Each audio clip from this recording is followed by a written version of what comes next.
السلام عليكم ورحمة الله تعالى وبركاته متابعينا الكرام. اليوم جبت لكم لوبيا مشطو بدون لحوم. بما انه فصلها نغتنموا الفرصة وفيها فوائد كثيرة طيبوها هاد اللوبيا، وانا هنا راح نديرها لكم صحية بدون لحوم.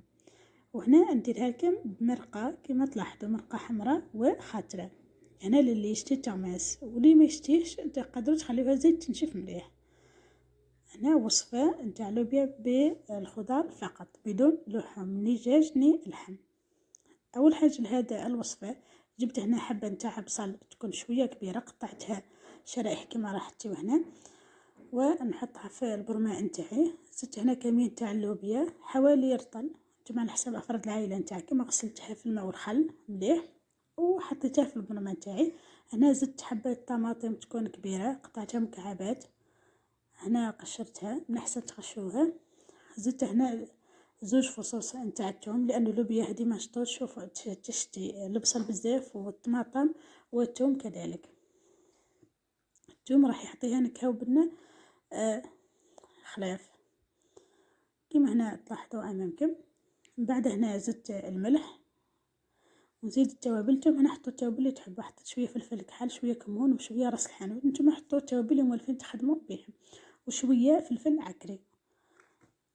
ونزيد هنا نضيف 4 مغارف كبار نتاع الزيت نباتي. هنا تقدروا تستعملوا زيت الزيتون. طبعا هذه بما انه ما فيهاش لحوم وخاليه من الدهون، هنا راح نحط لها نكتر لها شويه الزيت باش تجي بنينه. ومن بعد نحطها على نار متوسطه تتقلى في غرضها، وهنا نغطيها باش هذاك البخار يعاود يهبط وما تنشفليش، ونبقاو نحركوها مره على مره باش ما تلصقناش. وكما قلت لكم نغطي. وهنا كما تلاحظوا هي بدات تدبال معاي. هنا من الاحسن نديروا نار متوسطه هكذا باش يعني تتقلى الخضر تاعنا في غرضها. هنا اضفت شويه نتاع الماء باش ما تنشفليش وما تحرقش. يعني صدقوني هاد الوصفه يعني رائعه، وكذلك ما تطلبش وقت، يعني سريعه وصحيه. شوف هنا زاد دبال لي كما قلت لكم. هنا السر نتاع هاد البنه لهاد اللوبيا هي في القليه نتاعها، لازم تقليها وتكتر لها الطماطم والبصل وتحط لها الثوم. هنا يعني راح تاخذ وقت، ما تاخذش يعني وقت يعني في القليان، لكن تقلبها مليح حتى يبدا هذاك الحبه نتاعنا نتاع اللوبيا تتشقق. هنا زدت اضفت ملعقه نتاع طماطم مصبره،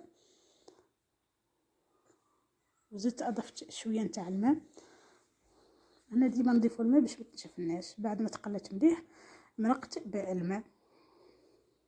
نشوفوا هنا نحركها ونخليها تطيب لي في غرضها. كي تبدا تطيب هنا زدت اضفت قرن تاع الفلفل الحار، تقدروا تستغنوا عليه اللي ما يشتيش، ونخليها تطيب. بعد ما هنا تبدا تطيب يعني يدخلها طياب مليح، زدت هنا اضفت البطاطا قطعتهم شرائح دائريه كما تلاحظوا امامكم، شويه يكونوا خشان. انا البطاطا يعني تاع الطيب لنا رائحه، انا نشتيها شخصيا بالبطاطا. تقدروا كذلك تضيفوا زروديه ولا جريبات. هنا اضفت البطاطا فقط ونخليها تطيب في غرضها تنشف مليح. وشوفوا هنا بعد ما طابت انا هنا خليتها هكذا باسكو نشتي المرقه فيها، واللي ما يشتيش المرقه يخليها زيد تنشف يعني خلاص. هنا نشتي التغماس فخليتها هكذا بلا صوص، وصدقوني تجي بنينه.